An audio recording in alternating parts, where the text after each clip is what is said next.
Got questions about buying or selling a home in Boise? You're not alone. Today's video is all about answering the questions that you, the viewers, have asked. If you have any additional questions, please feel free to drop them in the comments below. So let's get started. Question number 1, how does weather affect home ownership? We have a true 4 seasons, but obviously spring, summer, and fall will be like living almost anywhere else in the country. Weather is beautiful. Nothing special about how you take care of your home. But winter is different.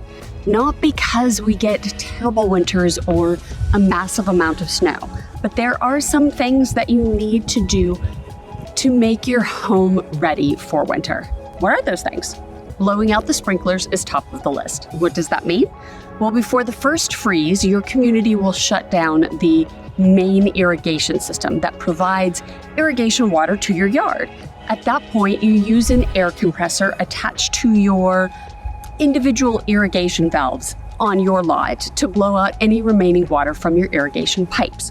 This sounds daunting, I know, but it's easy, and if you don't want to do it yourself or can't tackle it on your own, you can hire someone for $75 or $100 and they'll do it for you.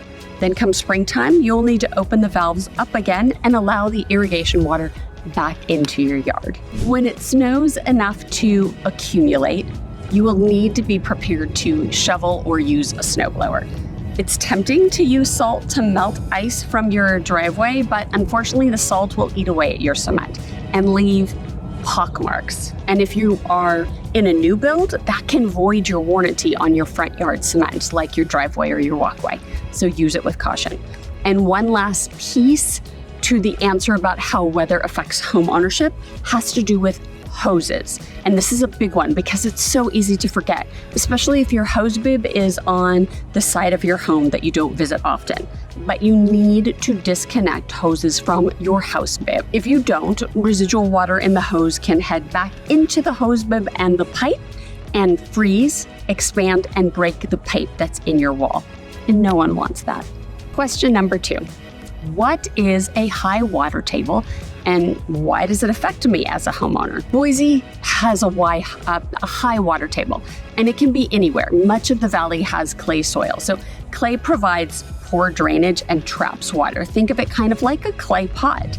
So regardless of your neighborhood, if your area has clay soil, then a high water table may be something you have to deal with. And high water table can affect your crawl space or basement if you have one.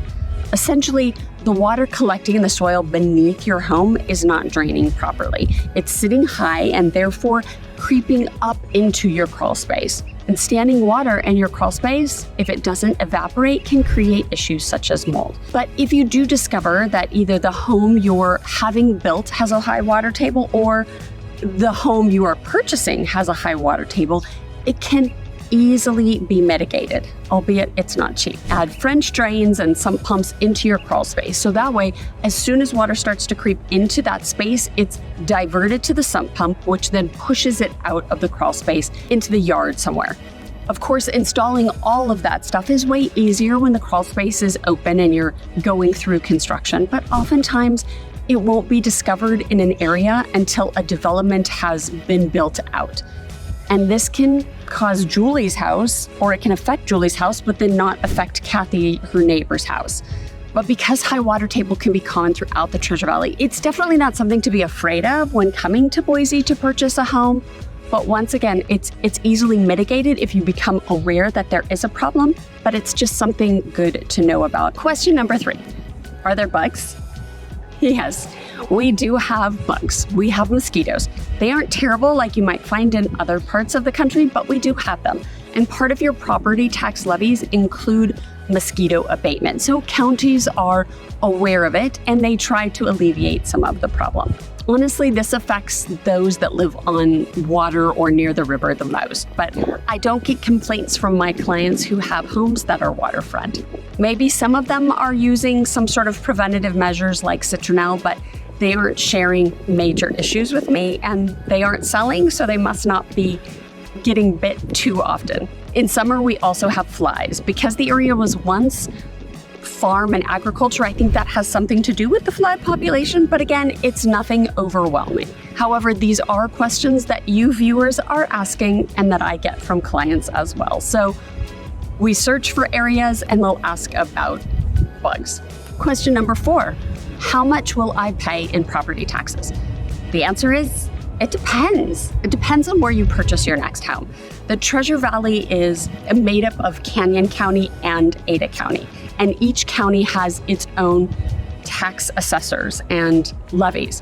But then even within a single county, you will have different tax districts depending on the city where you live. For instance, the city of Boise and the city of Eagle are both located within Ada County, but they have different tax levy amounts because their tax districts are different. City of Eagle's most recent tax levy amount is 0.45%, so less than 0.5%, whereas the city of Boise can have a varying total levy. In older parts, it's 0.95, just under 1% of the assessed property value. Then in newer areas, such as Harris Ranch, it can be 1.24% because of an added community infrastructure district, otherwise known as SID. In Idaho, we pay property taxes in arrears. So 2024 property taxes are not due until the end of 2024. Usually the first payment is due around the third week of December of 2024. And then if you elect to pay it in 2 parts, then the second half of the 2024 tax bill will be due in June of 2025. In Idaho, we also have a tax relief program called the Homeowner's Exemption. It exempts $125,000 from your home's total assessed value on primary residences only. So let's say your home is assessed at $725,000, your total taxable value would be $600,000. As a side note, we are a non-disclosure state. So when you purchase your home, you do not have to disclose your purchase price to the county. So they essentially base your assessed property value off of a neighborhood assessment versus what you actually paid for it. And typically that works to your advantage. Question number 5, is it hard to find contractors to do remodels?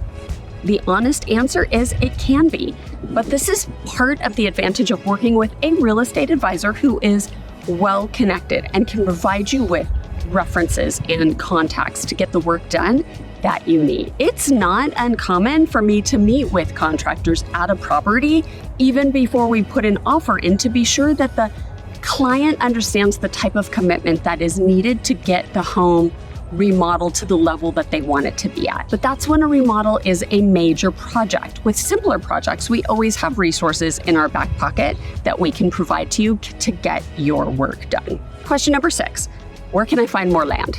Oh, if only it were that easy. John will call up and say he and his family want at least an acre, but the more the better. And he really wants to be an Eagle or Star, and his total budget is $1 million. That is when we have to have the conversation about managing expectations.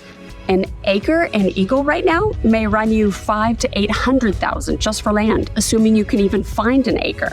And you won't be able to build a home on it for just a few $100,000. So then we have to either pivot our home search or land search to cities on the perimeter of the Treasure Valley, like Middleton or Caldwell or Nampa, or we adjust how much land we really need if the city itself is a major driving factor. Hi, I'm Erica Toffel, Global Real Estate Advisor with Group 1 Sotheby's International Realty. I specialize in helping you relocate to Boise, Idaho. If you need help with any of your real estate needs, my information is on the screen, and please be sure to like, subscribe, and hit the bell so you get notified every time I drop a new video. You can also scan the QR code in the corner if you are watching on your television screen to contact me directly. Question number 7, can I have chickens?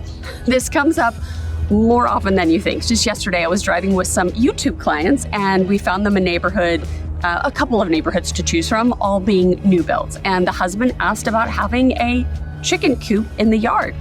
So in older neighborhoods, you'll find more flexibility with this request. And it is community specific. So definitely worth researching the CC&Rs of that particular neighborhood to see what they allow if chickens are important to you. I've had this question posed about neighborhoods new and old, and honestly, I'm often surprised which neighborhoods do allow chickens and which ones do not. Since HOAs can determine whether a homeowner can have chickens, let's broaden this question to include, do we have HOAs in the Treasure Valley, and what do they even cover? So HOAs are pretty common in the Treasure Valley, regardless of where you purchase. In fact, you will see it in listings where it's such an attractive thing not to have HOAs that that'll be the first line, like no HOA. The newer developments are almost all guaranteed to have them, and some neighborhoods will offer more amenities, from pools and clubhouses to walking paths and fishing ponds. Some communities may have all of it with higher dues, and some may have none of it, but still charge a nominal fee to maintain sidewalks. So it really depends on the neighborhood as to what you are paying and what you get for what you pay. Question number 8, if I want a pool, do people in Idaho use pools? Yes, we do, but they aren't common in most homes. You're more likely to find a community pool than a community full of pools. We have around 5 months of pool-friendly weather from like May to October. So along with a shortened pool season, you also have additional pool maintenance, like the sprinkler blowout I mentioned in the first question about how weather affects home ownership. Well, pool ownership would be affected the same way. Someone blows air through your pool system's pipes to get rid of any residual water and then plugs those pipes up. This way, there isn't any trapped water that can freeze during the winter, expand, and bust your pipes. In spring or summer, you remove the plugs and open your valves and you're all set to swim. Question number 9, are utilities expensive? And this is a bit of a loaded question because it all depends on where you're moving from as to whether our utilities here in Idaho are expensive. So my frame of reference is California. We pay a fraction of utility costs is what we used to pay back in California. Our electricity is significantly less expensive and we don't have rolling blackouts during the summer. Our water bill is less and we have the freedom to water our yards as we choose. But then again, there are other factors that are also, or other utilities that are also less expensive, like home insurance. I meant bills, expenses, like home insurance and car insurance. So I tend to think that utilities are less expensive than most other locations. But again, my personal frame of reference comes from California. So it may be different from where you're at. And you can always comment below and let me know your thoughts. Do you think that you are more or less expensive with regards to utilities than Boise, Idaho? Pop quiz. Let's see who will be the first to answer this correctly. The first person that answers correctly in the comments below will receive a special shout out from me. In Idaho, you should blow out your sprinklers by A, Halloween, B, the first freeze, C, Thanksgiving, D, the first day of fall. Question number 10. Is there a preferred direction your home should face? Yes, and this isn't a feng shui thing. The direction your house faces can affect how you live in your home, how you enjoy it. So in a perfect world, you would have a south-facing front of the house and a north-facing back of the house for a couple of reasons. The south-facing driveway then would have afternoon sun during the colder months and would melt your driveway or any snow that was on your driveway quicker than, say, your neighbor across the street whose house may be blocking the sun, so it's shading the driveway, making the ice stick. Then moving back to the back of the house during the brunt of the summer, your north-facing backyard may be blocking your home, allowing for some shade in the back. That's when the sun isn't setting until 10 o'clock at night. The same can be said really for a west-facing front yard with an east-facing backyard. The one thing with that is that then in the morning, you'll get the morning sun coming through your east-facing windows if you have bedrooms on the back of your house. But again, that might be better than having the back of your house face west with bedrooms on the back of your house, and then come summertime, sun's not going down until 10 o'clock, and you're not going to bed. Although if it's anything like my house, summer is a free-for-all and my kids are up till 2 a.m. anyway. Question number 11. Will the market drop? What's happening with our market? Well, I can tell you what's happening right now, but I can't tell you what's going to happen in the future. I can use my best industry knowledge and make conjectures, but no one really knows. For all the industry experts who claimed that this year we were going to see multiple interest rate drops, and that didn't happen. So as far as I can tell, the market is holding steady. We've had a 3% increase year over year in the median home price in Ada County. It's nowhere near the steep incline we saw during the pandemic just a few years ago when interest rates were next to nothing.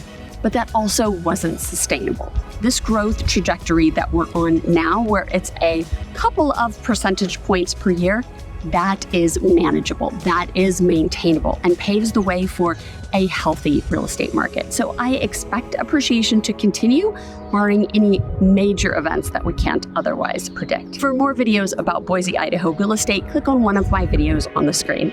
Thanks for watching, and I'll see you on the next one.